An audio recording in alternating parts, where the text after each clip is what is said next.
What's going on, everybody? It's Mike, the Professional Dependa.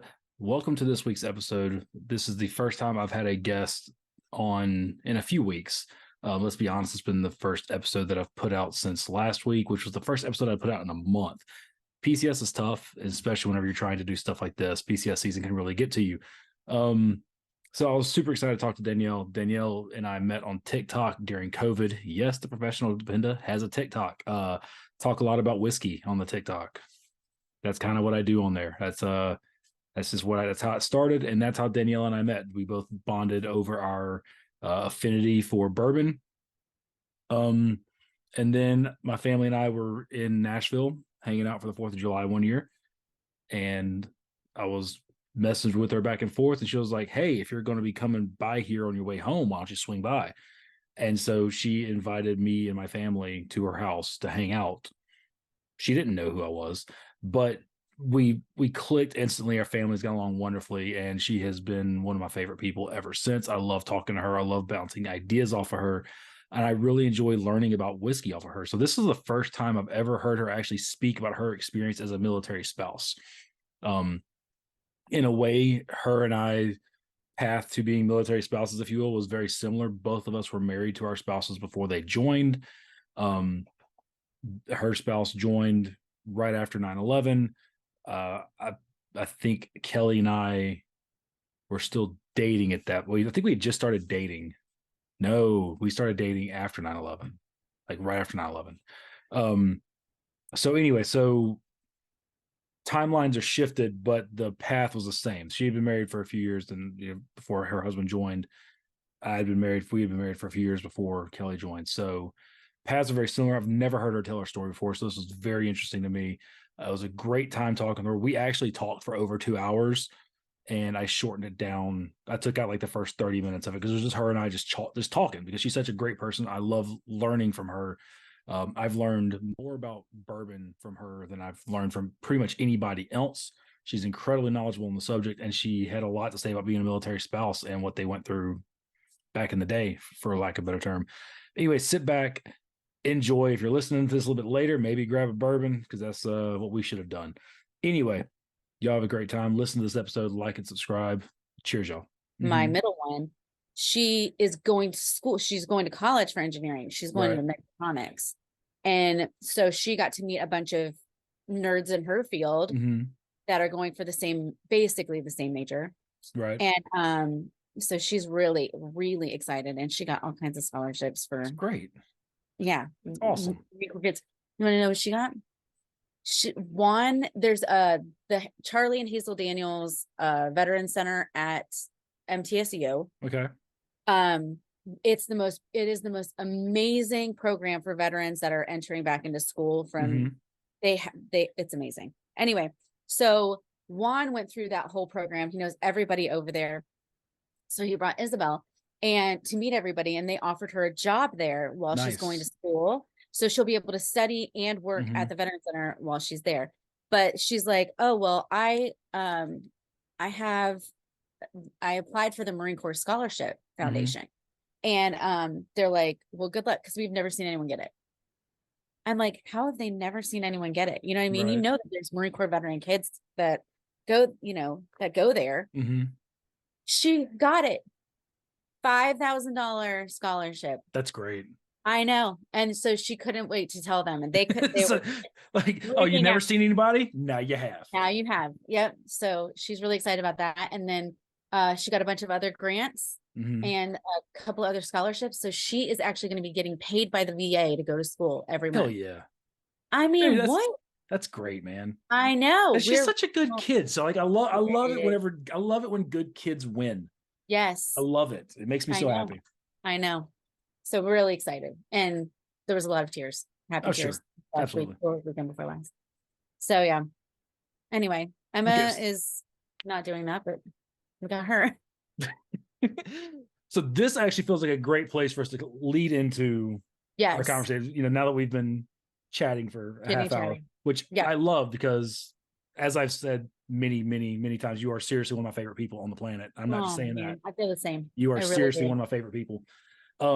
So Danielle, let's tell us a little bit about how you came into being a military spouse, because I know Juan joined later in life. Yes. Because he was joking that he was the grandpa of the group whenever he was going through basic. So how was that transition coming in as a military spouse back in the day? Back in the day. So when we met, he wanted to be a Marine. So when we were dating, he wanted to do that. And I was just like, no, I do not want to be a military spouse. Mm-hmm. Nothing, I want nothing to do with it. So he was a butcher for a while, and then he did elevator mechanic and all kinds of different odds and end jobs. And then 9/11 happened. Right. And we were not in a really great place in our marriage at the time anyway. So it was almost like, hey, I can kind of dip out Right. and still, and do what I've always wanted to do. And it's the time to do it. You know what I mean? I can give back because he came from Costa Rica. He was not an American citizen yet. And he really wanted to do something for the country that he had done so much for him, is what he always says too. So he enlisted. I was very much against it. It was wartime. I thought, this is it. Like, he's not coming back, Right. But I don't know if this is still the case, but at the time I had to sign also saying that he had my permission to enlist as his spouse, because we've been married for 4 years when he enlisted, and he was 26. So yeah, he was older. And he had to take college classes because all he had was his GED, and Marine Corps would not accept him. So he worked very hard to get in. So he enlisted and went to boot camp, and that was like a real wake up call for him about what he wanted and his priorities. And he was just like, we already had Emma, our oldest at the time. She wasn't quite 2 yet. And so he went to boot camp. We wrote every single day. And then he got out and went right into his SOI training, and then deployed like right out of that. Like it was like, he was like home for a month. I think he had like a month, and during an entire year, he was like on. So, then we got orders to Camp Lejeune, and I like I said, I did not want to be a military wife. So, but at the same time, you're like, what do I do? I just leave him. He's like, he's doing this heroic thing, and he wants to work everything out. What I can't leave. And so I just suck it up. And that's like really the motto, isn't it? You suck it up. Oh man, I wish that was not so true. And like all of my friends are like, I don't know how you do it. I couldn't do it. I'm like, what are you going to do? You have kids. It's not about you. Right. You know what I mean? You pull out, and this is true. You reach so far deep inside of whatever is way down in there that you can't even believe is there until you have to do it. And you pull that crap out, and it is like, I am nowhere near the person I was before the Marine Corps. It's something that it was such a love-hate relationship. It made me so crazy. I feel indestructible emotionally because of the abuse. because of so much, how much you dealt with, and how much it forces you to grow in ways you never thought that you needed to. It's true. You're like a single parent, but you're not a single parent. Yep.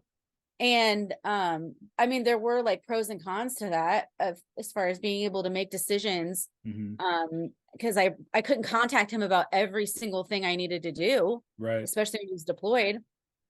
So he deployed. So it was combat time, and he enlisted in 2002 is when he went in. And you have all this stuff. And then I got pregnant after his first. Yep. I got pregnant after his first deployment, which is standard, right? You're supposed to.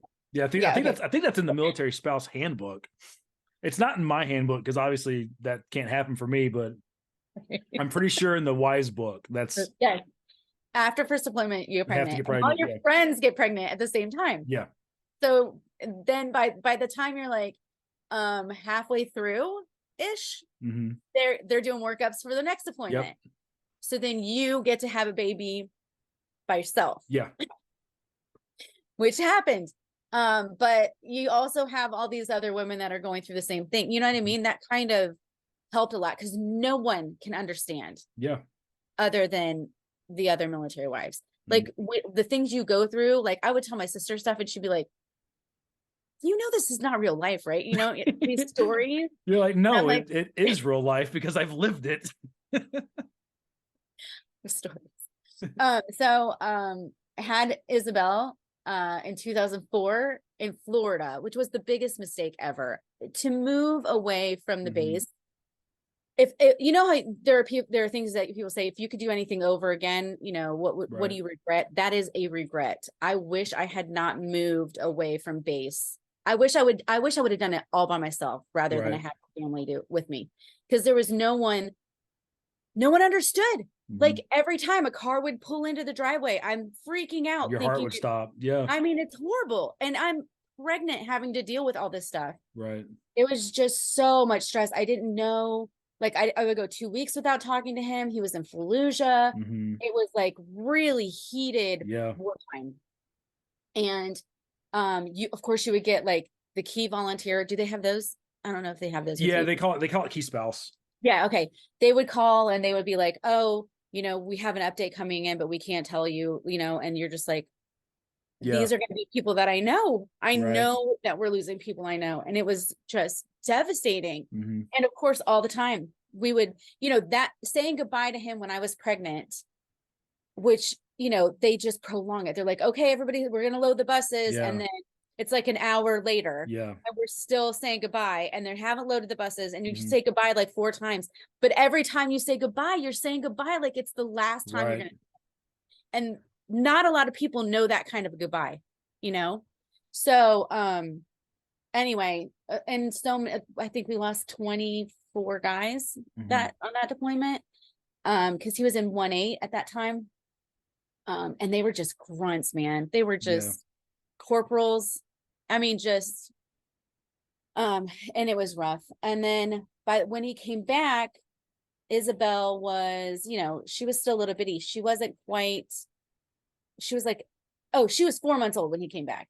And then, of course, doing another workup and left again right after her first birthday, for the 3rd time. And then that was the last time he came back when she was, you know, a little bit older, but that was a lot less. It was still wartime, but the goodbye was in the parking lot and I dropped him off, you know. It was like, okay, bye, see you later kind of thing. But there's that was the deployments. And then he got out, we found out that he, you know, during that deployment had a really bad brain injury. And the PTSD was pretty much off the charts, but we didn't know anything about that at the time. You know, like PTSD was really new on the scene and we didn't know what was going on and they didn't have any kind of real decompression time coming. No, it was the tempo was too fast. It was come home, 2 weeks off. Okay, get ready to spin up for another one. You're going right back. It was just like, right back into it. And the decompression was the trip home. So then you have these guys coming from legit combat time to your living room. Around your kids and meeting this new person in your family that you've never met. And there's no real attachment. I did something a little unorthodox, I'm sure. I don't know that I would, I mean, I wasn't concerned at the time, but he just wasn't connecting with Isabel. So I took Emma and I left her with him. Said, you guys are going to get to know each other. Emma and I are going to a movie. And I left them with him. And by the time I came back, it was super helpful. But, you know, you're leaving them kind of with a caged animal. So it's a little risky maybe, but that's one of those things, like you look back on it, you're like, you know what? That was probably a little risky. But it was. But at the same time, it's that risk reward. Like it forced him to be like, okay, I've got to connect with my kid. And knowing Juan, I can see that being like a big motivation factor for him. Being like, okay, well now this is my responsibility. I have to step up and do the thing. So that probably forced him to break down a couple walls. and really bond with his daughter. It's true. It really did. And I mean, it wasn't like a super long time, but he had to like get over himself a little bit to do that, Yeah. So, but yeah, there were just so many things that were happening that I had no idea because, and at the same time, what was happening to me as far as all of the stress that I had while he was gone and pregnant and all of that. Now I'm having panic attacks I had never had in my life. Right. And I didn't know why. So I'm like, I'm going to therapy. Like, I got to figure out something. Maybe I need to be on something because I couldn't handle it. Right. And the therapist I had was actually really good. Not very common in the military, but she was outside off base, but through like MCCS or something. And she said, when you have all of these, you're like this fight or flight, you can only kind of stay in that space for so long before you start, there's damage happening. And she said that you kind of, once you're in a safe, once you feel safe, that's when all of that stuff will catch up, and that your body allows you to feel it. And so all of that trauma that I was going through kind of just came all at once. And they did put me on something for a little while, which did help. But the other counseling, as far as him losing it on, driving and things like that, they were just like, they had no therapy whatsoever, no kind of guidance, because they didn't know. And there's something like, well, just stop doing that. Like, Yes. like, that's not the thing. So don't do that. And you're like, that's not the way that works. Like, y'all trained me forever to do a thing. Yes. There's no off switch. Like, exactly. Don't just get to come home and go, okay, I'm back now. There's no more danger. Right. No, not at all. And so, I mean, he was going through the same thing. I look back and I'm just like, it is truly a miracle that we even made it through that part of our marriage. And like, just to turn around and go back, it's just, it was rough, man. And then your timelines are all off, and you're calling. The only time he could talk was like at 2 a.m. for me. And, it was just, it was a lot. And just when he would be home, he was so angry. Yeah. He didn't know how to cope with the things, and he wasn't given any of that. And then we moved to North Carolina for that duty station. And that was when he had the worst job ever. He was doing Keikos and notifying families of their, the Marines that had passed or, killed in action. And then he would go, and he would stay with those families until, it was all over. So that, and then when we went back to North Carolina, his duty there was escort. So that was when we finally went back the last time to Lejeune. He was with 2-6, trained all those guys with 2-6, having lots of problems, really bad migraines, like where he couldn't use his hands, migraines. And that's when they found his brain injury, and they were just like, you can't deploy. So all these guys that he helped train, because he was had to go without him. Had to go without him. Yeah. And then when they were killed, he would fly to Dover and escort them to their families. So just like the most mind effort of the Marine Corps, like every aspect of it, front lines in 2004, all of that. And then doing those other 2 jobs just really effed him up. And so that was just, it was really difficult to go through. The nightmares, attacking me in the middle of the night, not knowing he was doing that. Those are all stuff that you don't really, hear about that much, or we weren't prepared for. You just kind of go through. That's not dealing with that, and learning how to work through that is not in the spouse handbook. It's not. It's not. No. But how did you work through that? Like, how did you handle that stress yourself while he was gone, going through the pregnancies? What was your way to support yourself during that, as far as like mentally and emotionally? I think God, it's the only thing that got me through it. I think I just really, there comes a point where you're just like, there has to be something greater than me. And I've personally found that even as far as your identity goes, because so many of these guys, their identity is the military and who they are and their job and all of these things. But when you have something like faith, like in God, which is this unmovable anchor, right? And no matter what happens, he's still the same all the time. So I knew that if I put my faith and my trust in him, that wouldn't move. So everything around me was just so unpredictable and unstable.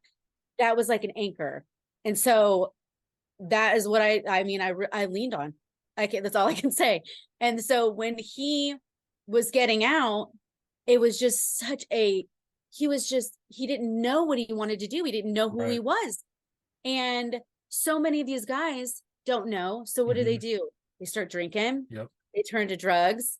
They turn to, taking their own lives. I mean, they don't know where they belong or what they can do. And I mean, I'm saying for us and for me, that was what I had. I just had to it was so, there was something really freeing about being able to say, God, I have no control. None. This is no control. You take it.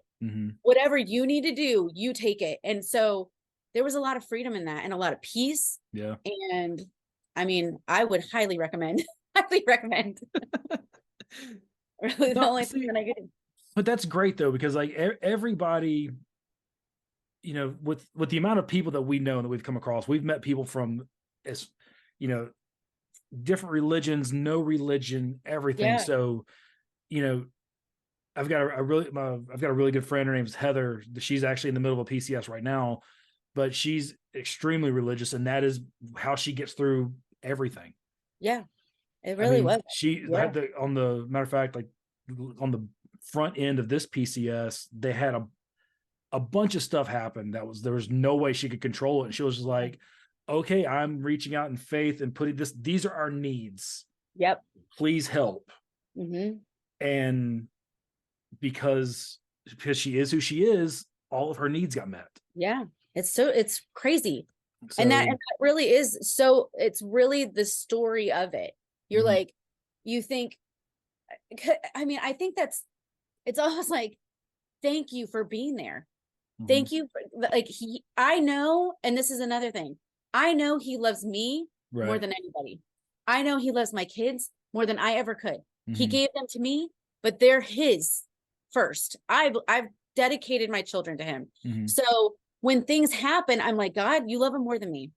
Even with all of my stuff going on with my oldest, she's an adult. I can't do anything, but I know he loves her more. And so I believe that he's going to take care of it. I can't worry. I can drink about it. I told you we should have had a little foresight to schedule this one a little bit later. We could have we could have had a glass or two. Couple pours. But yeah, so I will totally stand by that. And I think Juan, his heart really is for these guys that struggle so much, and our friends that we've seen go to jail. Marines that have literally been arrested for dumb stuff, just trying to cope, and they just spiral, man. They spiral, and and I can't want it more than them. You'll go mental. So you're just like, man, it's really, really, it's been hard, especially watching the epidemic of that and how many we lose because they just don't know where they're at. They don't know their place. They don't know, they can't cope with the things that they've had to go through. And some of this stuff that they've had to go through. I mean, one of our good friends that died in 2004, his name was Richard Lord. And an ID hit his Humvee on his side and went through the bottom and through him and out. Right. And the guy driving, can you imagine?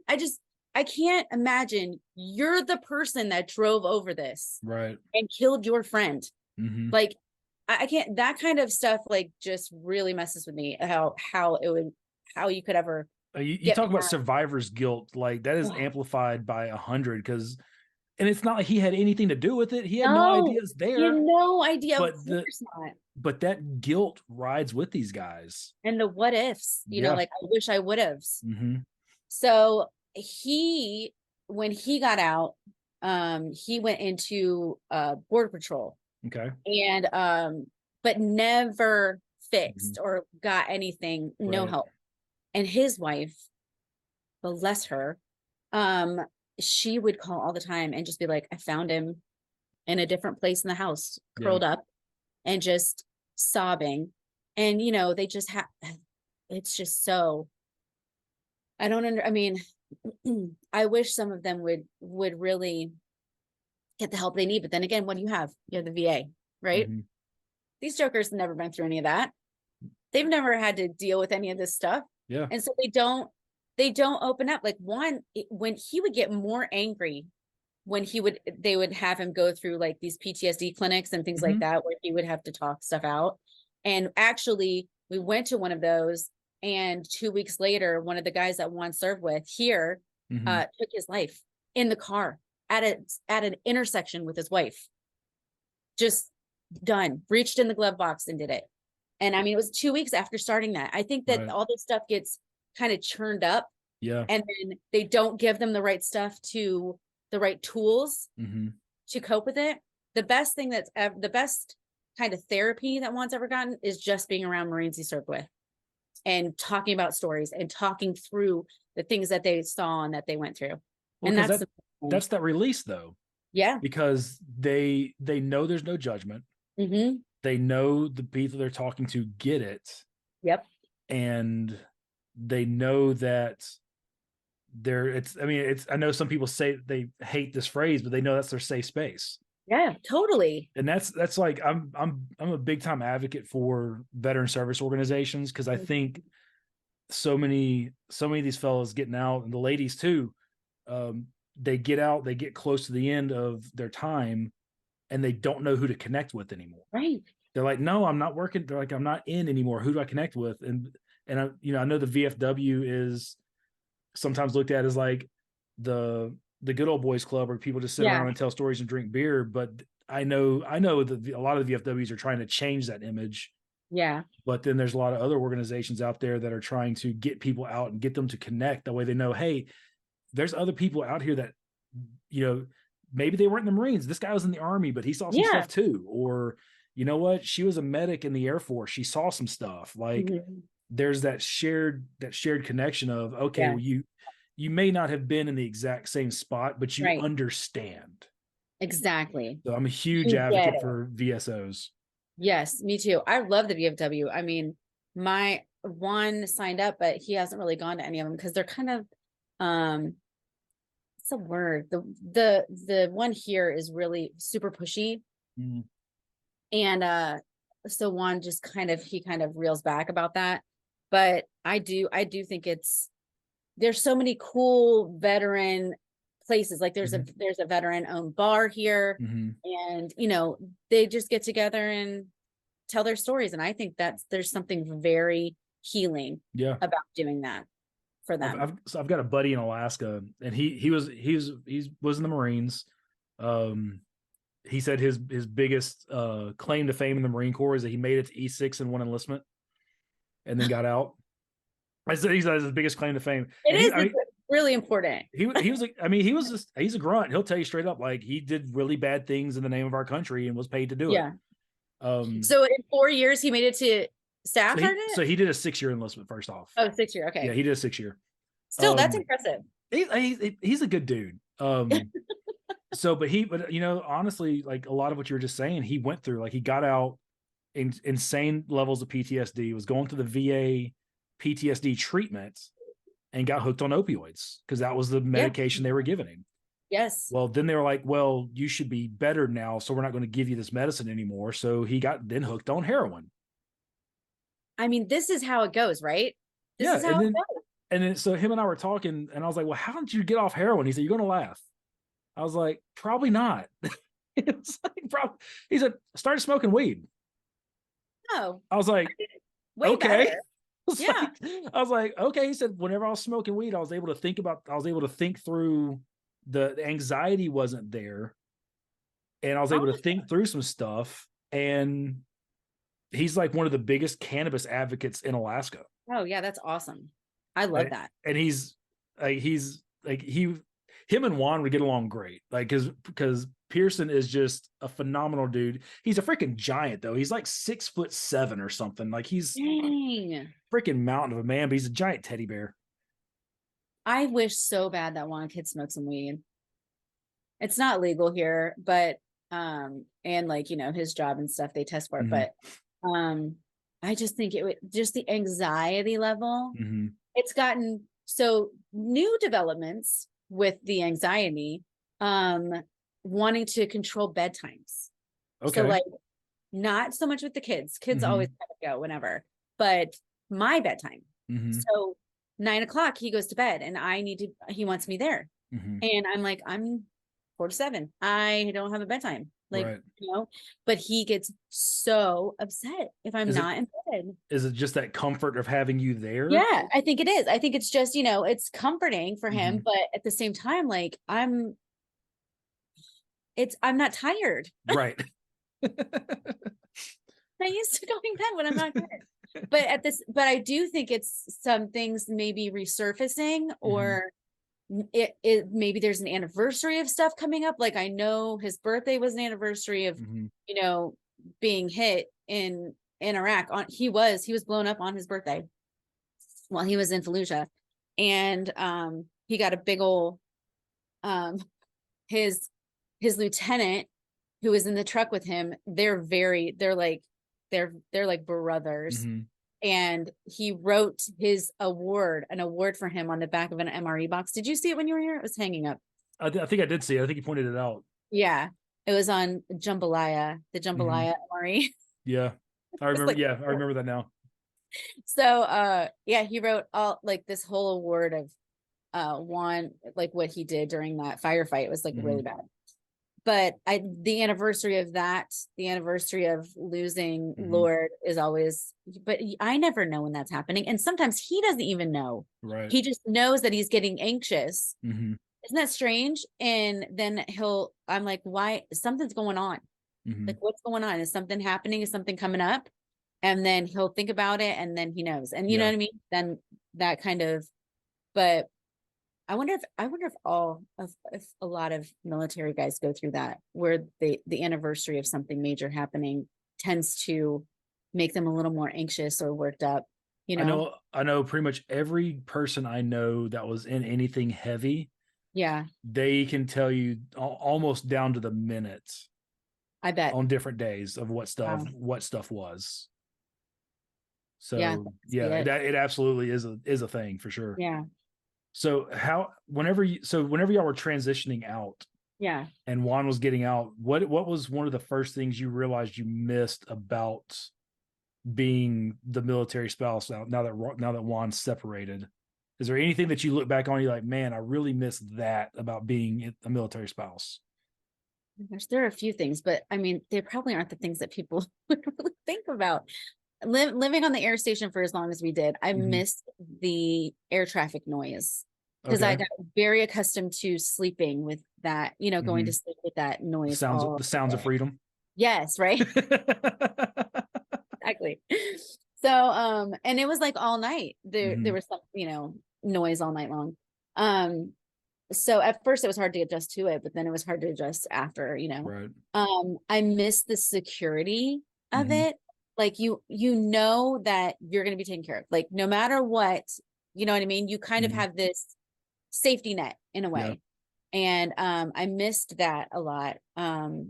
You feel very kind of like you're floating in a way, like when you get out, like you don't have where you're going to be. It's very uncertain. There's a lot of, even though there's a lot of uncertainty in the military, you do have some for sure things that are happening. You know you can count on this, you can count on this. And getting out, it was a little more iffy. I miss the security base. I loved living on base. It just felt like okay, if I'm in here, nothing can get us. Right. You know what I mean? I don't know. It was weird, but yeah. I know that's actually one thing that I know a bunch of spouses like about living on base, because like in Alaska, on base housing had a bunch of little playgrounds like kind of scattered throughout housing. And it was nothing to see just gangs of kids right out doing their thing, riding like bikes, the old days. Because they weren't, there was like the helicopter parents weren't out because they were like, well, we live on base. Like I can look out my window. Yep. And I can see the playground 2 blocks away and we're good to go. Yes. That's something a lot of parents I know love that about living on base, that sense of community and being able to like, well, my kids are okay. Right. And then color sound. Yeah, 5:30. You know what I mean? Like they have this respect too, that and that was, so I had a video on YouTube that went viral of kids standing at attention on the playground. And I filmed it from my back window. We had already knew we were getting out. And it was just something that happened every single day that I knew I was going to miss.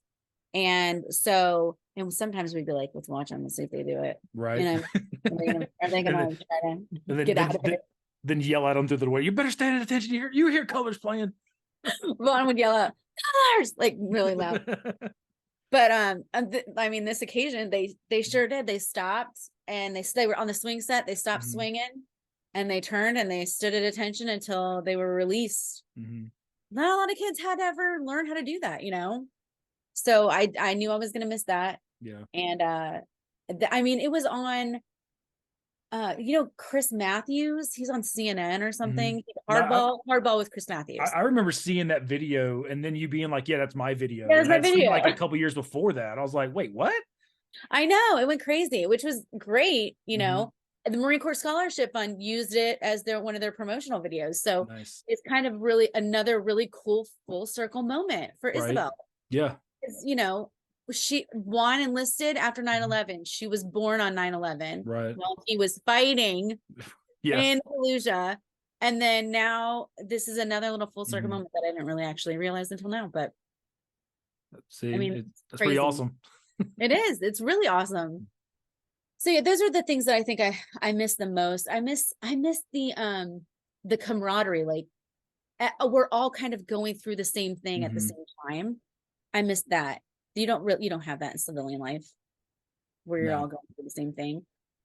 Your language is different. The things, your terminology is different. Nobody really understands like PCSing and, the going to the exchange and sentries and that kind of stuff. But yeah, there was I am grateful to have had that experience in a crazy, really morbid way. It really did make me a super strong person, especially with not you're like, what are you complaining about? Right. All of a sudden problems that were used to seem huge just don't seem that big anymore. It's crazy. Like your husband left for a week on a business trip. Oh, okay. Terrible for you. How terrible for you. Yeah. So, I don't know. It changes you as a person. And when we left, it was very bittersweet, very much so. Yeah. But at the same time, we were going through a really horrible time when we got out of the Marine Corps, like just what we were going to do, where we were going to live. We still had a house in Tennessee, but we were going to get divorced. It was just, and then we have, then we get pregnant, then got pregnant again out of the blue. And, she's never known military life. So the older two grew up in the military and she has no idea what that was like. So it's kind of strange, one that doesn't know anything about it. But at the same time, we have money now. We did not have that in the Marine Corps. I do like having a little bit more money. Yeah, it's funny. It's funny how having secure finances will change your outlook on life. It's very true. Yeah. I mean, you think about like what we were making when he was like a corporal or lance corporal. How did we had to live on base. Had to. There's no way. Yeah, there's no other option whenever you're that low on the totem pole. There is no option. No, it was poverty level Mm-hmm. without question. And just, oh man, I'll tell you what, the base housing was bad times back then. It was really like, I think like guys from like Guadalcanal lived in our base housing. It was like, it's so freaking old. Like World War II veterans Yeah. had our address at some point. Serious. Man, that's so bad. I know there's some barracks at Fort Polk back close to where I grew up that they were condemned and they still would use them for training. They were like way out and they would still use them to live in for training. I'm like, but that's like the Army has said these are not fit to live in. Yeah. And they're still telling you like that is gotta love and that's it. on the military budget. And that's on the military budget right there. Because you're just like, and when you look at the whole military budget and you see who like gets the most, like so what, like Army, right? And then Marine Corps, I think at the time we had 11% of the military budget. And Air Force guys would come to train and they would be like, you got to put us up in something better than this. You know what I mean? All the time. Well, wasn't that the joke for the longest time? Like if the Air Force goes to train with the Marine Corps, they get hazard pay. They do. It would not surprise me one bit if that were actually accurate. I don't know if it's accurate, but I know that was the running joke for the longest time was that if the Air Force goes to train with the Marine Corps, they get hazard pay. It would not surprise me. Like seriously, I do know that they deemed things completely unfit to even stay in, and they would have to the Marine Corps would have to put them up in like nicer accommodations. I don't know how you get that in Jacksonville, North Carolina, but I mean, I guess a hotel or Best Western's better than what they have on base. Oh, yeah. I mean, let's face it. Even the Marines would have been like, "Yeah, they're not wrong. The Best Western's probably better." They totally. And then you'd have like all these foreign military come in to train, right? That I always thought that was interesting. Like some people from like the Czech Republic came, and then we had like some French troops come, right? And they trained with them and learned stuff, and you would see their flags and stuff on there. And I always thought, actually, this is kind of embarrassing. We're not a very good example of like is that really what we need to be putting them up in? Representation. Either that or they're going back going, no, guys, y'all don't understand. These guys are tough. Look what they live in. Could have been. It was psychological warfare. They're like, you don't know what we've been through. Right. We trained the worst conditions imaginable. I seriously think so. So I don't know. But yeah, it's been a long time being out of the Marine Corps now, you know. So how long has Juan been out now? We got out in 2011. Okay. 12. Yeah. Yeah, because 2012. Because it was 10 years. So I don't know. He got out 2 years after Kelly got in because Kelly joined in 2010. Oh wow. So yeah. He did. He got like not long after that. I thought, you know how when you have like really like bad memories, like all the time. So that whole few months of getting out of the Marine Corps, it makes me even sick to like think about it. It was so bad. Just with us and just the whole situation. It's not in color. My memories of that time are almost like sepia toned. They're just like this weird overtone of my memories of even looking back on that. So strange how your brain copes with things, you know. Well, I mean, it's especially whenever and I think a lot of spouses go through that, like mainly because whenever you're getting out, there is a lot of uncertainty, especially if you don't have a plan on the front end of that. Right. Because I mean, especially like, you know, even back then, like it was like the whole idea of having a plan post-military was not, there was no training for that. No. It was, okay, here's your DD-214, take care. Yeah. You know, I think they've done a lot better recently about, you know, here's some training options. They've really been pushing the Skill Bridge program hard the last year or two, like to give people an idea of, hey, this is what you want to do. We're going to start training you now for life on the outside. But yeah, you know, I can't imagine some of the people I've talked to about the whole transition time, they're like, no, you don't understand how rough it was. Like not having so many guys get out and go, well, I don't really need to do anything because I want to get a VA check. And they have no plan.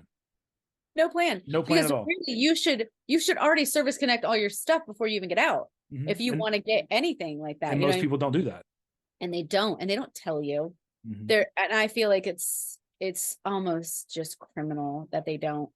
But that was, and the things you qualify for when you get out, Mm-hmm. like all of those things, they had like a terminal, what is it called? Like, I can't remember the name of the class that we took before we got out, like Mm-hmm. on things that you qualify for, like the, like thrift savings. And then there was another thing that they would like take out of your check every month, for if something happened, and then you would get some of your retirement, like a percentage of your retirement, if something happened to you.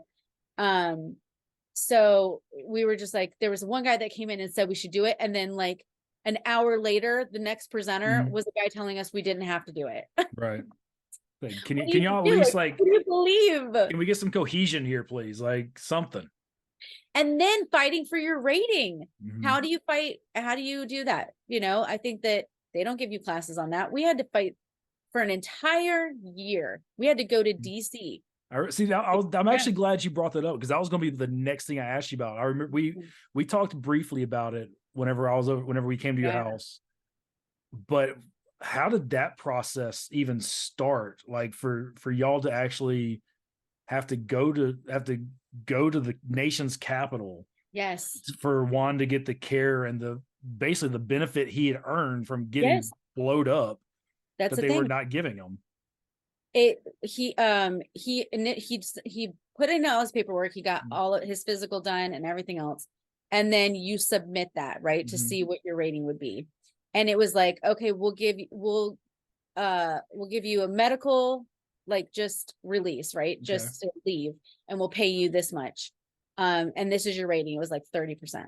And he was just like, absolutely not. I know that these are, I'm not. So then you appeal it. Right. And if you appeal it, then it goes to, you get a JAG person that represents you or whatever. And so we were like, we're going to fight it. And I mean, that process was a lot, because then we had to get testimonies from people that were there when he got hurt. We had to get testimonies from like people that were in command that said, all of these different things. And I had, we'd stay up for, and this is hand of God, 2 a.m. and, in the morning, we would be up writing out and sending things to people to help us, give us a testimony or fill out more forms. I mean, we did this for, I think probably about 4 or 5 months. We were hard at it. And he's like, listen, if we do this, it will pay off for us in the end. Like this is what we need to do. But these guys don't want to do that. No. A lot of these guys don't even have wives that would like sit down and help them work this stuff out. They're just, I'm just getting out, and then I'll worry about it when I get out. Yep. And then by that time, it's like, it's too late. So he had heard stories from other guys that had gotten out that you need to have your medical records. You need to have not only that, but you need to have like copies upon copies of your medical records, because they will lose them. And they have lost them a couple of times. Oh yeah. So thank goodness we have those backups. But then, so we finally got a date that we were going to have to go to the Washington Navy Yard, and he was going to, have to appeal his rating, which, how crappy is that? Right. You know what I mean? Yeah. You're having to prove that you're hurt, and you did it based on what Uncle Sam told you to do. And they already have record of it. Like it's so insane. But like if you would just turn to page 3 in the document in your hand. So insane. And it was, I mean, when I tell you, it was so much work. And then, but thank God for Marines that we had that were an admin, because you always need a friend that's an admin to like help you out. You know what I mean? Or give you some direction. And they were like, you need to, there's this thing that you qualify for. There's CSRC, which a lot of guys don't know about, that gives you compensation because for your kids, depending on how many kids you have while you were deployed. So that's a huge amount every month that we still get. And so we went through all these things. So we get to the Washington Navy Yard. literally, this is not like, this is part of the story. We get there. I drop him off. Like we couldn't find the Washington anywhere. So hard. And like the traffic is monstrous. Yes. Traffic is ridiculous. So we find it, and I pull up right in front of where he's supposed to go in, because it's happening. He has like 10 minutes. Right. And the car's going up and down, like shaking. Yeah. And I'm like, what is he doing? Why is he jumping on the back of the car? And I look down the alleyways that are all across the street, and all of the cars are going. Right. And then it was the big earthquake that happened in DC that year. Yeah. Right before a hurricane hit North Carolina. So we were there, everybody evacuated. So there was no hearing. Right. I had to reschedule all of that. And then went home for a hurricane, but eventually fought it. He got a higher rating. And then after, because he had all of these service connected things, right, he was able to appeal those things individually as he was out, and eventually get 100% rating permanent after a lot of work. But it's a lot of work. And these guys, they don't want to do it. Yep. And nor do they know how. So I don't know. I would love to be able to, and I know Juan would love to be able to like have a class for guys that are getting ready to get out, to tell them what they rate. But they just don't. And the government doesn't want to have to pay you if they don't, you know what I mean? Yeah. And there's a lot of guys I know, like I've got a guy that lived next door to me. He was in the Navy. He was in the Navy for, I don't remember if it was 4 or 6 years, but I was talking to him about different things, and he was like, yeah, he's like, basically going deaf from tinnitus. And I was like, that's service connected. Yes. He's like, no, it's not. I'm like, dude, you were on a boat. Like, that's service connected. Yes. And he'd never gotten an initial rating. He was like, no, I didn't want to deal with it. I was like, I'm kind of young. I'm like, dude, it's not that it's like, this is stuff that happened to you because of the thing you signed up for. Yes. That they said they would take care of. I'm like, you're not being a punk by going and getting your rating. You're getting what they told you they would do for you. Yes. And he was like, I never thought about it that way. I'm like, come on, dude, I'm a dirtbag dependa, and I'm telling you this. I'm like, come on. You were property of the United States government, and you were messed up.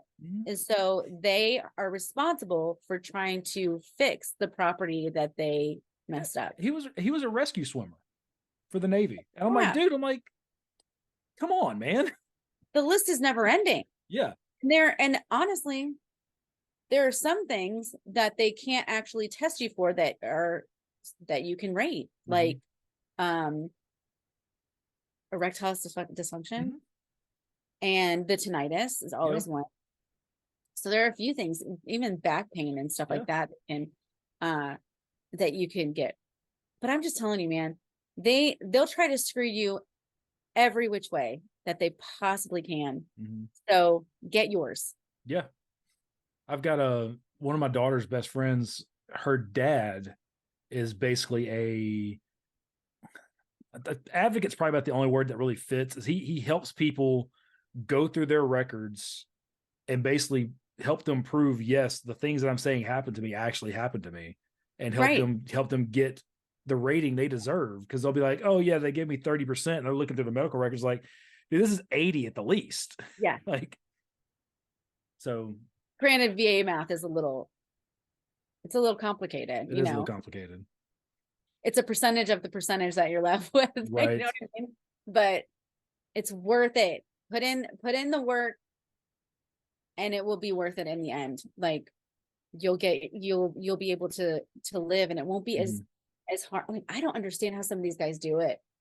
They just get out, and then what do they do? Some like menial job, and that's why we've got so many veterans that are unemployed, and they could be getting at least something to help out, with their finances. Because I mean, right now I just don't know how they do it. It's hard enough to have a decent job, go to school. I mean, the stuff that's available to them as a veteran, even if you got, separated, an admin step, you still qualify for stuff. It's crazy. Yes. Yeah. Juan's brother handle that.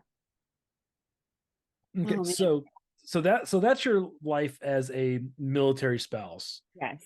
So let's move on to something a little bit more fun. Okay, cool. Tell me about how you got into bourbon.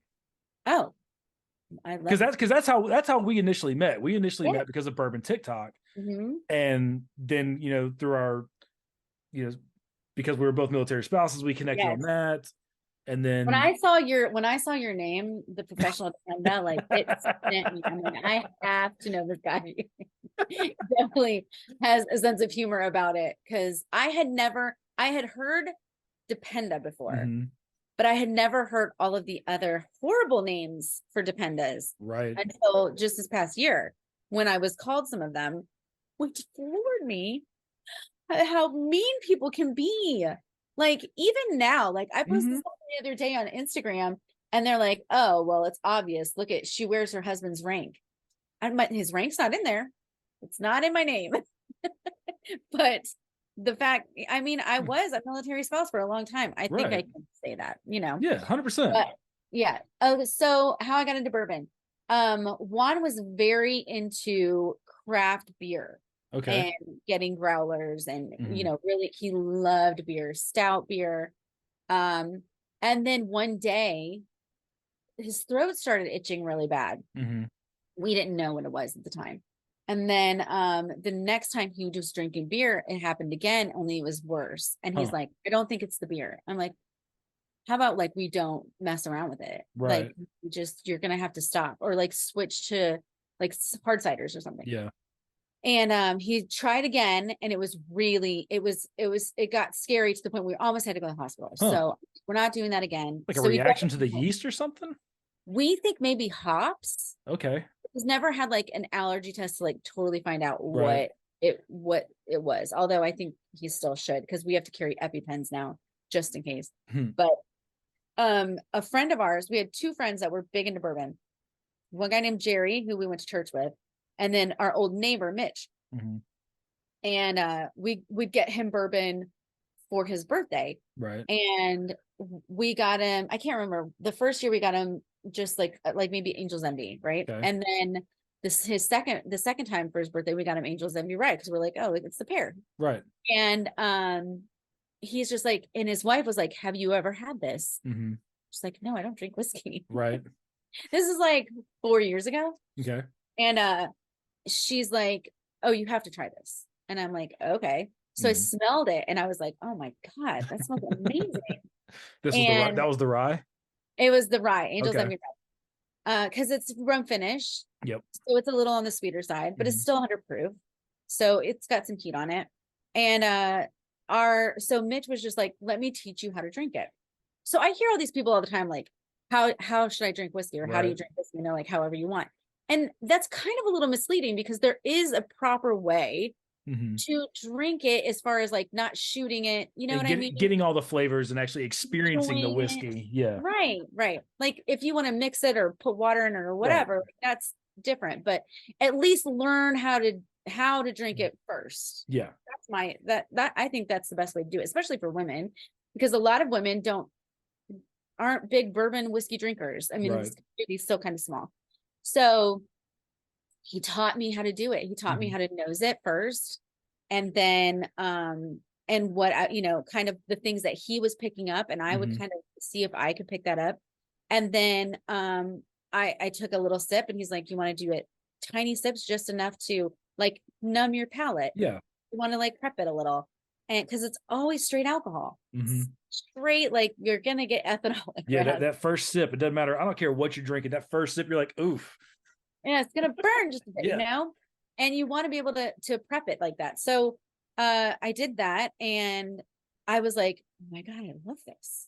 I love this. And then he put a drop of water in, show me how it changed the texture and everything about it. And I was totally fascinated, and I get hyperfixated on things. So I was like, I have to learn everything about this. I want to know where this came from, how this was made. I wanted to know everything about it. So I started getting more bottles. We just started building that. And then COVID happened not long after. And a guy that lives close by here, and I didn't know at the time, Randy, invited me and said like, hey, you know, you're like one of you and this other girl are the only ones on Bourbon TikTok. Like, how about we do like a chat with us and a couple of other guys from Bourbon TikTok? And I was like, okay, cool. So he was very supportive, and it challenged me to be around all of these guys to not look stupid about what I was drinking or what I was reviewing, or, you know, all of these things. So I just went full in head first. Our collection started growing crazy, which, you know, during COVID, a lot that happened to a lot of people. Yeah, happened to a lot of us. Yes. And then I was just like, I started researching and looking into like different distilleries and who was putting out what, and the different tasting notes of things and how to find those tasting notes. So I would go to distillery pages and look up what their tasting notes were, and then try to find that in whatever I was tasting and nosing, and it just grew. It just went crazy. And then I joined the Big Bourbon Club, and then I got to, you know, started really wanting to meet different distillers and different, you know, people, ambassadors and stuff at different distilleries. And I've just made some insane friendships through Bourbon TikTok. I've met some people that I wish I had never met, and at the same time, but I've really, again, like the Marine Corps, I've changed since I started Bourbon TikTok, because you really learn who is, because I've had a lot of really cool doors open for me, just being in the community, and really amazing stuff that I feel so undeserving, but like at the same time, I'm just so excited about it. Like this is the field I want to be in eventually. So, but there are people that are rooting for you, and there are people that hate you because of that. And they don't want you to succeed, really. And a lot of those people in my early phases of Bourbon TikTok were those people that did not want me to succeed, and never championed me or encouraged me, because they wanted that for themselves, and they're mad that that didn't happen to them. And, you know, heartbreaking relationships. Because those early days, like there was, because I was in there in the early days whenever, before a lot of stuff started blowing up, but I didn't get, because I just kind of always do social media kind of my own way. Yes. And that's so how you should do it. I wasn't really pushing for anything big, but I loved seeing the growth that like you and Allie and a few other people, but a lot of the people that were like the early winners, they burned out because that became their life. Yes. And they didn't cheer for other people. They were like, me, and they're where are they now? I know, it's so true though. That is really what happened. And I had to get to a place where I had to protect my heart, because I was going so full into these friendships thinking that they were actual friendships. And they really weren't. It was a very weird, like, not like celebrityism, but kind of like where all of these guys had like crazy egos. And it was all about how to stroke that ego for them, and like what was going to be the next one and the next one. And I had to get to a place where there was one person I looked at, and I will say this, Laura Elmery. Laura's cool. She's very cool. She's another one that I wish that I could like meet up with like her and Dan. Yes. And like I think that would be a lot of fun. So such great people. But I looked at her and I'm like, she's staying out of all of this. Right. She's not involved in any of this drama. I want to mirror that. Like, what is she doing? She's doing whatever she wants. And she's not looking at what anybody else is telling her to do, or the trends or any of this stuff. She's doing the stuff that she wants and that she likes and that makes her happy. So I finally got to the point where I was like, you know, I'm just gonna put my head down. These are the things I like. These are the things I'm curious about. These are the things I just learned. And I would love to share this stuff that I just learned with other people. And the education part of it is my favorite part of it. I have learned so much about this industry and about different bottles and distilleries because of you. I don't think there is a education video you have done that I have not watched more than once. Really? Seriously, it's because you can tell when somebody's doing something because they truly enjoy it and they love it. And that comes through in your delivery. You're like, oh my God, check out the story behind Colonel Taylor. Check out the story behind Castle and Key Distillery. Check out this. And you can hear your excitement and your passion for it. And it's infectious. It makes me want to lean in and listen more. That's the best. And then Kelly gets to hear it from me. I'm like, hey, guess what I just found out today? And I'm like, but don't worry, it's from Danielle, so it's going to be good. That's it. But that's how I feel like when I hear something from like a tour guide or something that is not like on the website or anything else, and I'm just like, oh, that's what that means. And like, I get so excited about that. I'm like, I can't wait to tell them, and that's just kind of how those things were born. That, and because I'm very curious and nosy. So I really like to know why things are the way they are, even why people are the way they are. Like, what happened to you that you're like this, but from these distilleries, these tours have been part of like one of my most favorite things. So I will tell you this is interesting. I'm all for it. Okay. Little tea time. Okay. So a couple months back went on a tour at a distillery and got a free tour because we had gone on a barrel pick at Buffalo Trace for with friends from another state. It was an amazing opportunity. I was super excited that I was able to be part of that they had asked me to be part of that. That's pretty awesome. That's a cool distillery to go to too. Oh yeah. And then we got to go behind the scenes to we did all the tours that they had available. Bourbon Pompeii, where Colonel Taylor's original distillery was, that they like excavated underneath Buffalo Trace. And I was a wreck the whole time. Matt kept saying, get your life together, because I was trying so hard. I couldn't believe, like, Colonel Taylor is like my biggest hero, right, besides Elijah Craig, but like he is it for me. I just love I feel super connected to him. It's weird, but I do. And so being there, I was just like, oh. And then having, going to find his gravesite, and then they let me have my time alone with him. And I just like, again, wrecked. So nerdy, but it was true. And I was just like, I was so sad that he died before the end of Prohibition, that he never got to see what this, everything he contributed to everything, all the work he did. Yes. He never got to see that. And I mean, I really do hope he does see it now. And where he's at in that cemetery, just overlooking Buffalo Trace, it's just like weepy. Yes, it's like absolutely perfect. I'm like, I'm so glad that you're here and not like down in some ditch down there, like, oh, anyway. So, but I went to this distillery, and then we got a free tour to a different distillery. I didn't like this distillery to begin with, but I was like, it's a free tour. I'm gonna go.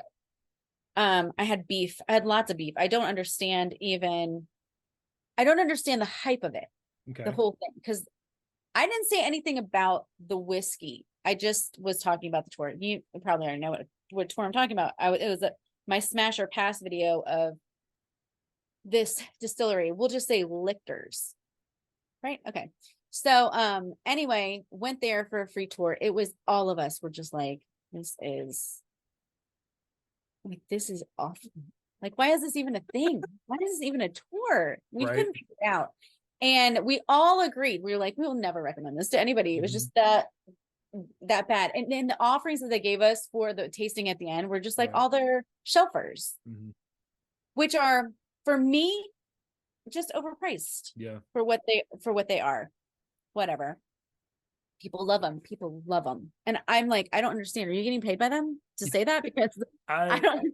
I have never purchased a bottle. I've never tried it. Partly again because I learned pretty early on in the TikTok thing that our palates are pretty similar. Almost everything you have recommended, I've enjoyed.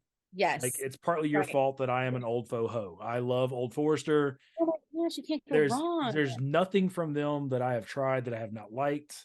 Absolutely true. And so anytime people are like, "Oh yeah, this one," Like sometimes I'll be like, well, is it really that bad? And sometimes I'm like, depending on who the person is, I'm like, if they don't like it, I'm not touching it because I already know it's going to be a waste of money. It's just a waste of money. Like I feel like for the price point, right? That's what we're talking about because we're consumers. Yes. For the price point, you can find so many other things that are just so much more enjoyable and better quality. And obviously they're still considered a craft distillery, but you're up against these big guns that have way better stuff that's way more affordable. I'm going to go that route. Like every time. I'm not here to support you. This isn't a charity. Like we're talking about hard-earned money that we pay. And I think that people should know, right? Okay, whatever. So we go to this thing. This is crazy. We leave. We're all in agreement that we didn't like it. So then a few weeks later, I post a picture of the distillery of all of us outside of it. I tagged the person that got us in and all of that. Within like 2 hours, I got a message from the guy that invited me on this, on the tour and on the barrel pick and stuff. And he said, I need you to remove that post immediately. Somehow that distillery got a hold of it or whatever. And they're like, it's affecting my business, he said. And I was like, crap. Well, I'm not censored. You're not going to censor me. So, but I felt like could be perceived as an ungrateful move because I got that comped. So I didn't want to look like a brat. And so I was just like, okay, I'll take it down. So I did him a solid. I took it down. But in the back of my mind, being me, I was like, I'm going to have my say. I'm not going to be censored on any platform. I can say whatever the F I want. And if people don't like it, then they can either unfollow me or whatever. Like, it's fine. But I'm not going to be censored. This is my platform. So I had been in the works of the Smash or Pass since that happened. And I had a couple that most of them are passed. Let's be real. Like, there's really only a handful that I would say, just don't waste your time. It's really not worth it. Unless you really need to fill it. Choose those things. That post, the post that I made on Instagram was just a picture. What I did on TikTok was a video and did much, much better than the other one. So what did Lichters do? They got wind of that, of course, and sent another message to that guy to get me to remove my video. He was just like, and then he reached out to me. So now you're coming after them 2 times. He's like, can we stop like doing this to this distillery? You're affecting my business. I'm like, I don't know how it's affecting your business. This has nothing to do with you. I went separately from you so that I wouldn't have to hear about your complimentary crap. And this is my own opinion. And no, I can say whatever I want. And you don't get to tell me that. And he's like, well, then they removed his allocations for his business. What? Because of my video. Well, then he doesn't want to do business with them anyway. That's my point. Here's my point. Over like 3 or 4 bottles that he was getting, he would rather risk our friendship and want to censor his friend over 3, because they moved it to 1 and now he gets none. But over 3 bottles of their mediocre whiskey. I can't wrap my brain around that. That's, for me, that's an ethical thing. You know what I mean? And on top of that, like, if your product sucks, do better. If you could see my text message, I literally said, maybe they shouldn't have such a crappy tour in the first place. Maybe fix that. Or reach out to me. Why try to strong arm? So it's almost like they were kind of interfering with a friendship. It's they couldn't say, hey, we saw your video and I'd love to get feedback from you about what you think we could do better, because obviously you have reach. You like, why can't we get together and you tell us, hey, this is what I saw that I think you could do better. I would be happy. I would love to do that, because every distillery has its strengths. And their strength is that, well, first of all, after finding out the history of this distillery, oh my God, I would love to do a video about that, but I'm sure I would be banished. They would probably like have a cease and desist like at my door. But it was a distillery out of Pennsylvania, and they bought the rights for Fort Nelson or something to use the name Fort Nelson. That's why they're allowed to use that in their distillery stuff. And it's not, it's just for marketing reasons, you know? So, but the history of that building is very cool. And I think that would be really, you know, to have that, it's such a small place. Like, I don't get it. I don't know why you would have a tour. I think they could make probably more money and a faster turnover if they would just do like tastings, you know? Anyway, but I lived rent free in an entire distillery's head for a few days at least. Which was so insane. And then here's the other crazy part. They started liking comments of mine on past videos from other people, not even my videos. Like, I would say something about like, yeah, the bar upstairs is really cool, and they would like it from like 2 weeks ago. It's so weird. Rather than reach out. Yeah, that's lame. It's not distillery behavior. No, it's not. So, yeah, that was disappointing. And it just kind of fueled this. I didn't like them to begin with. Right. And now I just don't get the hype. I do not get the hype. And people, and you see on Instagram that people are posting their stuff all the time. Like it coincides with Monday. Yeah. They make it that Monday, you know, and they have it. I'm like, I'll never be on that train. That's one I will never be on. Yeah. There's another distillery that they're newer. They've been around for a couple of years, and they have the super modern distillery in Kentucky. And like in Bardstown? Is it? I don't know where it actually is. It's okay, maybe it's not. You know, they're one that like for a while there, like everybody's like, oh my God, this distillery is so awesome. And like then all of a sudden all of that distillery's social media went away. Like I'm curious. It's rabbit hole. I don't care. It's rabbit hole. Oh, it's rabbit hole. Okay. Yeah. They don't really contribute to bourbon TikTok very much anymore. They don't. But again, for a while there, I was like, are they like? Is everybody getting paid to talk about this? Because like, and no, they would send them free stuff. Yeah, like everybody's getting bottles and you know all this cool stuff, and I'm like, but like their whiskey's okay. And there's so many of them like that, and that is also a good indicator for me of not only someone's palate, but of someone's ethics. Yeah, and them being bought out. There have been a few distilleries that have sent me stuff that I didn't like, and I was willing to just say that I didn't care for it, you know, but I don't want to trash all these places. And they did send me something nice. So, but I would message them privately and just be like, I didn't like this. So, you know, I don't want to like say that, but I will definitely say it in private. And I'm not here to like trash. But I really, really want to trash out other distilleries.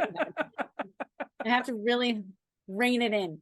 But like 15 stars, I'm telling you, like all day I'll hype them, and RD1 all day. See, and those are two bottles that I am every time I go to one of the liquor stores around here, I look for. Now I will say that the selection and the pricing in Ohio is a million times better than what I had in Georgia.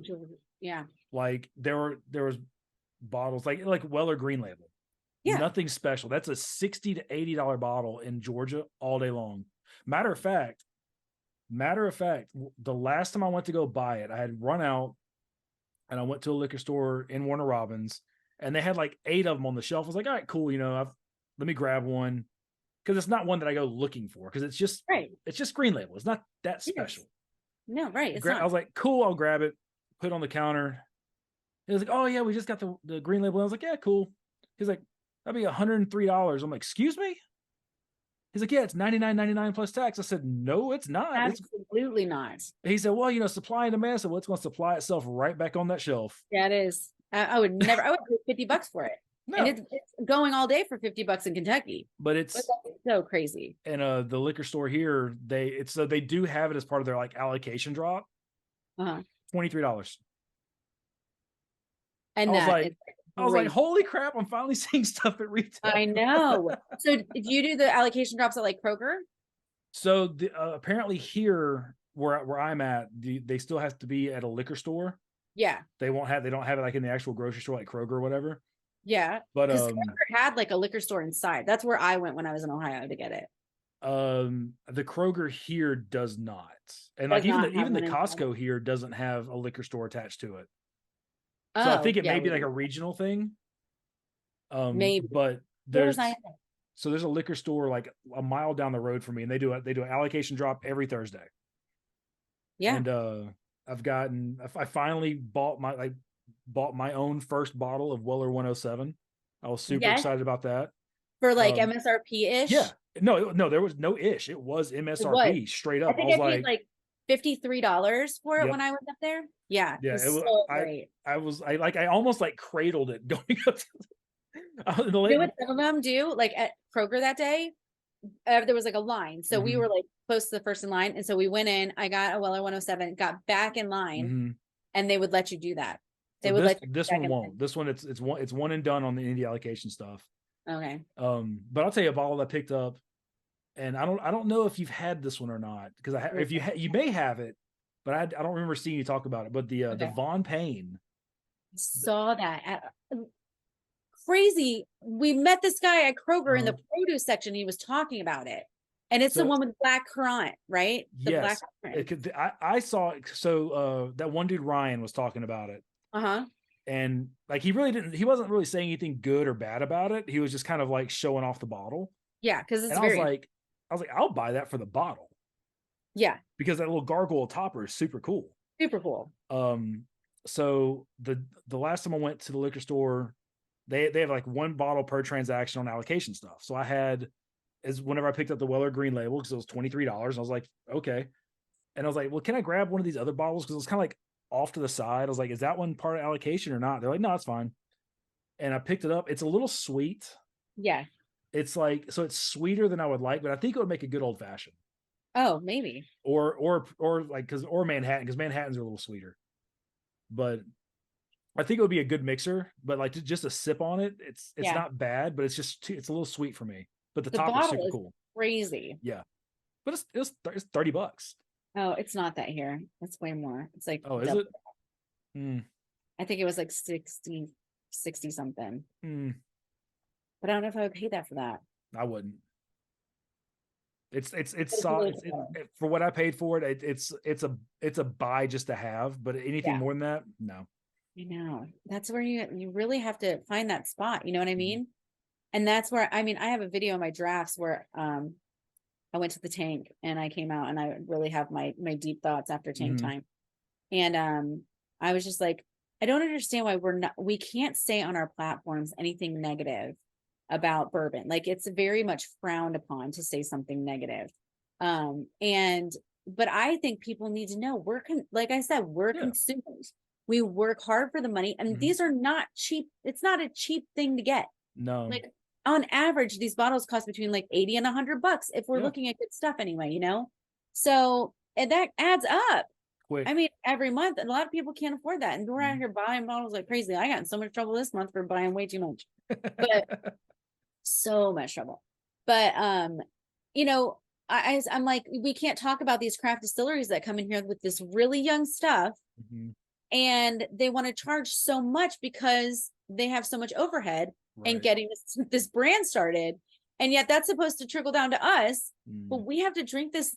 Why can't we say like, this is not, it's not worth this price? Yeah. Cause even if you come out and say, you know what, it's not for me.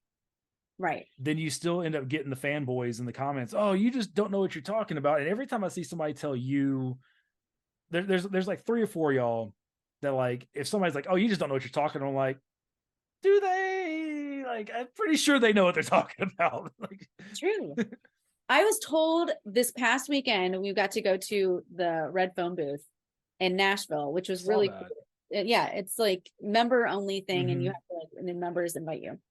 And I got to meet a bourbon TikToker that I love and have like since he showed up on the scenes. And he's just like, he said, I have to tell you something. And I'm like, okay. And he goes, I wouldn't join your lives for a long time because I thought you were a bitch. And I go, really? And he goes, yeah. And I'm like, well, I'm sorry that you had that impression, Right. but I think that being confident and being you know, kind of being in the community as long as I have, where I've had to defend myself and prove myself and all of that, and I can't give a crap anymore Right. about that kind of stuff, or I'm not putting up with it anyway. I think that's confused for bitchiness sometimes, and I'm not. And not that I care what people really think, because if they know me, they know that that's so far from anything I would ever want them to think about me. But he's just like, I feel like I need to be honest. I'm like, I don't really appreciate it. Like, I didn't know I was giving off that kind of vibe. I mean, I don't intend to, but if people see it as bitchiness, then that's just what it is. But he's But like, it's not though, because and I've told Kelly this before. I'm like, anytime there's a woman that knows what she's talking about and is confident in it and is able to defend their position on something, that's what people go to, like, oh, she's bitchy. I'm like, no, she's not. Like, that's just, you just don't like seeing women that are confident know what they're talking about. Right. I always question. Like, I got to meet Alex Castle, who's the master distiller at Old Dominic.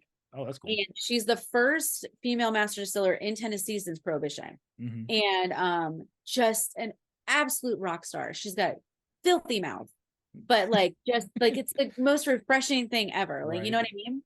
And just so nice. And I got to go meet her at this bottle signing in West Nashville. To watch the old men come in and interact with her, you would have to come across as a bitch. Yeah. There would be no other.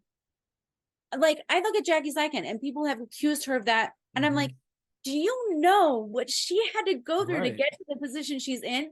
The dudes that she had to prove herself to and always defend herself. I'm like, you would absolutely have to be it. You couldn't. You could not avoid it. And the same with her. But she was so nice about it. Like, he's like, I heard you were a master distiller.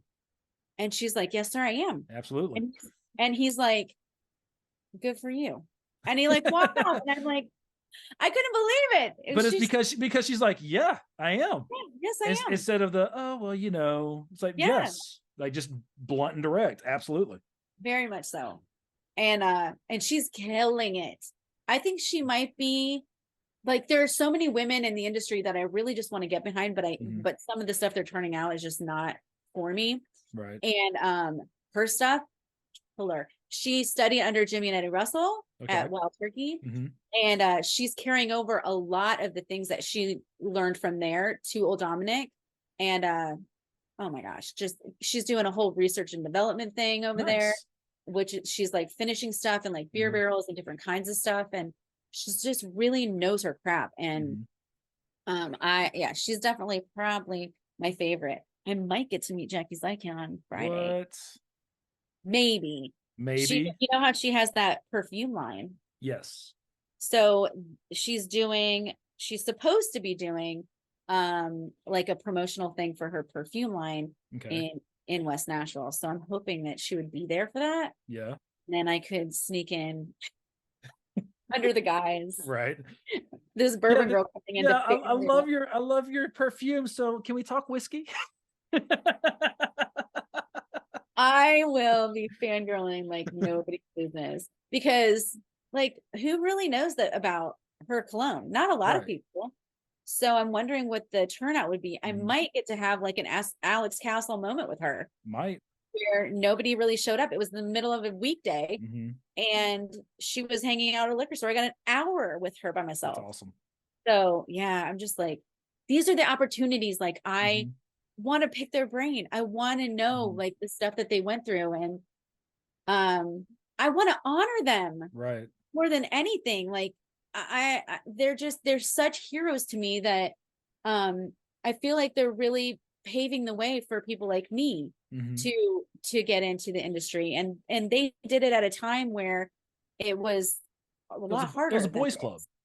It was Yes, absolutely, it was a boys' club, and so much. it still kind of is, and Yeah, it's super refreshing to me to see, you know, the women that I know that are coming up in the industry, like either as influencers or people that are actually taking it seriously, you know, like yourself, and trying yeah, to take it further. It's really refreshing to see new faces and new blood, because I mean, whiskey almost died because it just yes, kind of, because it was boring, right. and people had to figure out. I mean, look, like, I hate to say it, but look at Blanton's.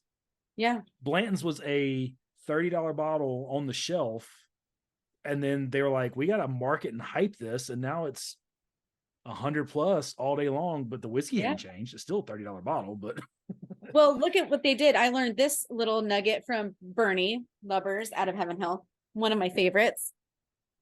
When whiskey wasn't doing well, and like there was a big like vodka craze, sort of the big vodka 70s, push. 60, it was like 60s and 70s, like there was it kind of died off. It was like your Mhm. dad's drink. And they couldn't really sell it. So Jim Beam bought a China making factory. So they made China, right? Specifically for decanters. Yeah. So that's where all the cool decanters came Yeah. from, because they wanted people to collect the decanters Mm, with the whiskey in them. And it right. was like, tchotchke is kind Yeah. of, collecting is the like Pokemon. Right. You collect them as much as you can and get the whole set. Those decanters And were cool though. they're the best. Jim Beam, I'm telling you, they had some good ones. But that's how that started. And then they were able to get that kind of rolling after that. But a lot of people use that same the Old Taylor Castle decanter was a Beam. They made that at Beam too. But so different distilleries like would contract out that distillery. I mean that company to make decanters for them, just so they could move product. See, and that's stuff that I didn't know, that I learned from you. And I learned from Bernie. And I didn't know that was how all those decanter things got started. That's really cool. I know, I love it. He told that at one of his presentations, and I was like, oh, that makes so much sense. So now every time I look at like the Beam decanters, I'm like, oh, I wonder what that whole set looked like. Right. And and people really held on to them, and some of them still have whiskey in them. Yeah. Which is really cool. So yeah. But yeah, Bernie got me down a couple rabbit holes recently of things that I want to learn about. And so you've recently also segued into cigars. Yes. Do you think that's just kind of like the natural progression, like whiskey and cigars, or? I knew they always kind of went together. I didn't know how it changed the experience. Gotcha. And it really has. So again, on that trip that I went up to do that barrel pick at Buffalo Trace, Matt was just like, hey, I need a cigar cutter because I can't take one on the plane. And can you go grab me one and bring it with you? And I was like, yeah, I'm gonna bring a couple of cigars, because I thought, this would be a nice thank you for inviting me on this trip. And I went into the humidor. I had no idea what I was doing in there. Right. And so I like, this is can you just show me something? I would like to maybe have one for myself. Like, what would you recommend?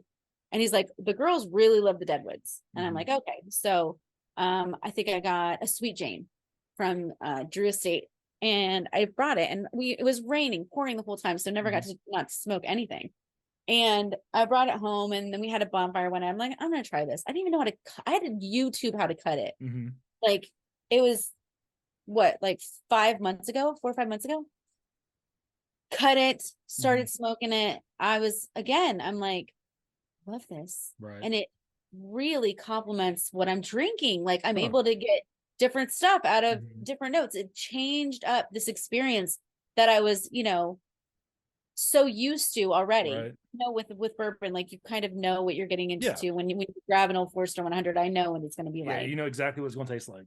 Yeah. And then whatever, depending on what cigar I'm pick, if it's like a Maduro, like something a little more robust or something, it's going to change the whole experience of something that I thought I already had a handle on. So I really love it. I love awesome. How changed up the whole game. Mhm. And now I'm learning about cigars and different and how they age the leaves and Mhm. the different shapes of them and why they're shaped differently. And the bands are just beautiful artwork. And yeah, I'm super into it. Nice. Really, really have enjoyed it. And again, I want to learn everything I can about it. Right. Just because it's such a cool process. And then you can like really hang, Mhm. you know, and you go to like these cigar bars and they're just like, they don't know what to do with you. They don't know what to do with the girls that smoke cigars and drink Right. whiskey. They don't. They're like, you're an anomaly, and Yeah, they're like, I are don't. you doing this for real? Like, do you really like this? Or are you just trying to be a cool kid? Right. Yeah, but no, for real, I love it. And I would love to learn more from Ryan. I think Ryan has a really cool take on let one do Ryan has a really cool Mhm. take on cigars. He knows a lot. There were a couple of other people that knew so much about cigars, but their other content was just not for me. So I had to like abandon ship on that Right. one. But yeah, I've learned a lot from him. And Matt has like steered me in some really good directions with some. Oh, I have the last weekend I went up to Louisville.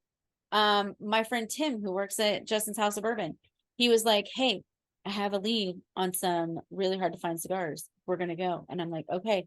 As soon as I got there, we walked to the Louisville Thoroughbred Society, which Okay. was like Men in Black headquarters. You know, very black tie, Right. like it was like very high class. You have a Uh-huh. guy opening the door, you have a guy at the elevator, you have a guy when you get off Right. the elevator, like it's high speed. You're talking about horses, you know?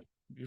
So, Million dollar animals each. oh So God, like these people that had to, their memberships are more than my house is worth probably a month. probably. And so they have this humidor in there, and we went in, we got these cigars that were aged, the leaves were aged in Peerless barrels from Peerless Distillery. Yeah, yeah. It's called Single Barrel Cigar Company. Be on the Interesting. lookout. I think that they had like an event in Georgia somewhere, but when I tell you it was an experience, like getting the cigars was an experience. They had Right. stuff there that there is nowhere else in the world that were Mhm. sent, like Monte Cristo sent one for the Derby, for Okay. Derby, and that was the only place that they had it, that they Oh, sent wow. it to.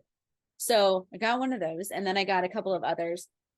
I really like Drew Estate stuff. I got to tell you, their stuff's really good. So we got the single barrel cigars.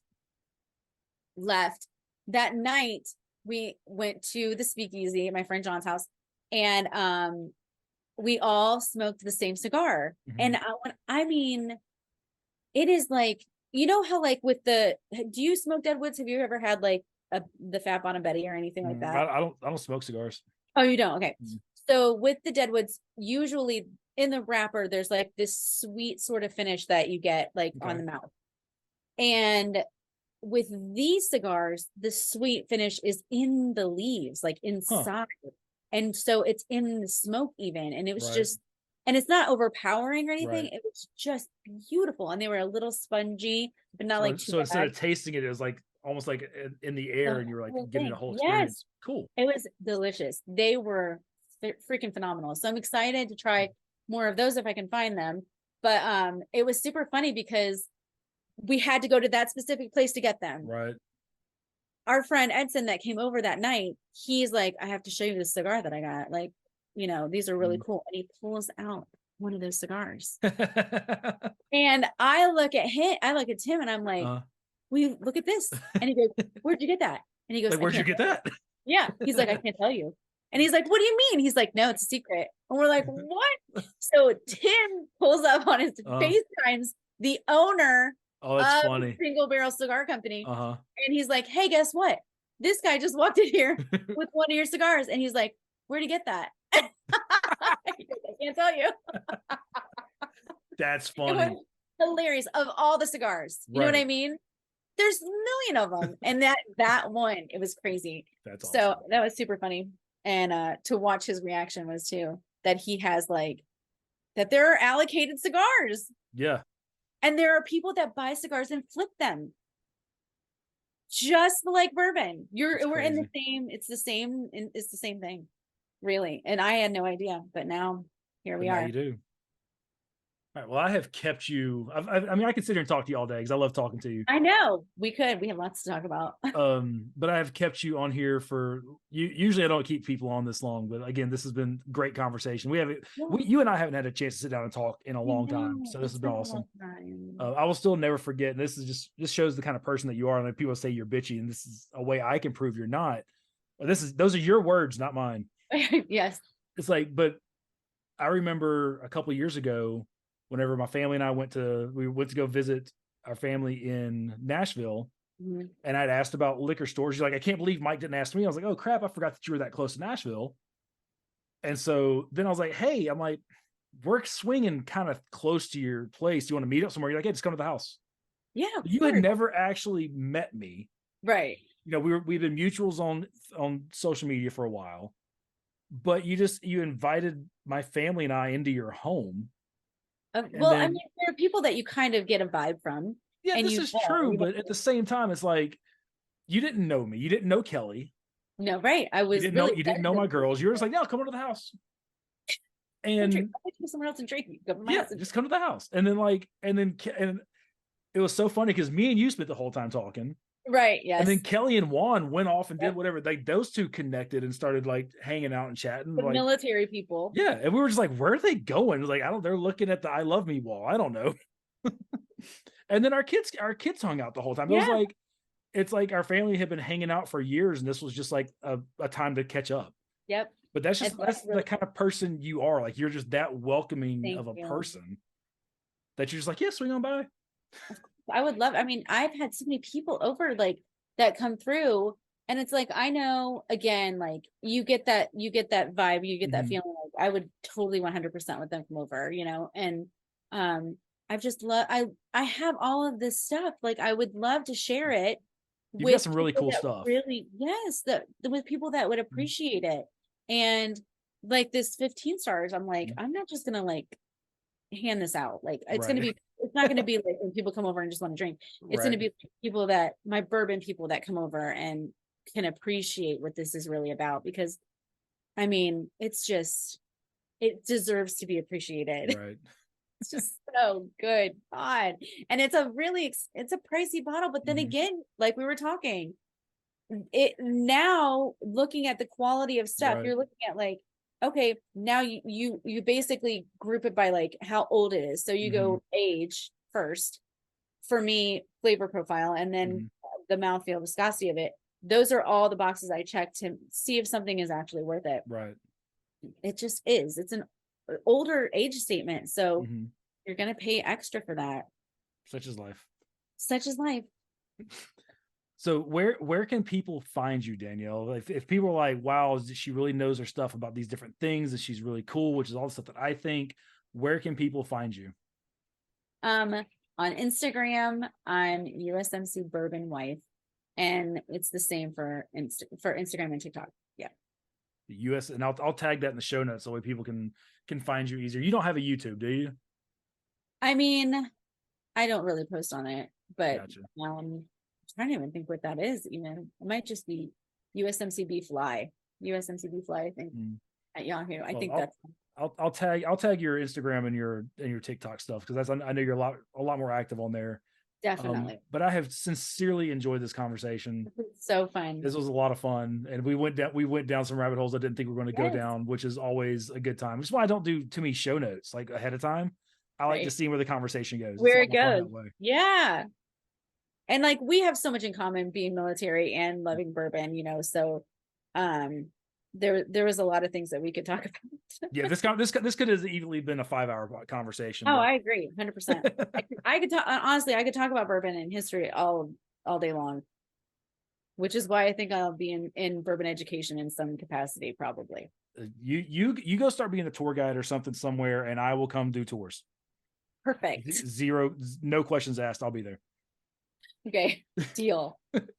Well, you have a wonderful day. Tell Juan I said hey. You. I will. Say hi to Kelly and the girls for me too. Absolutely. We'll catch up soon. All right. Thanks, Mike. Bye, Danielle. Bye.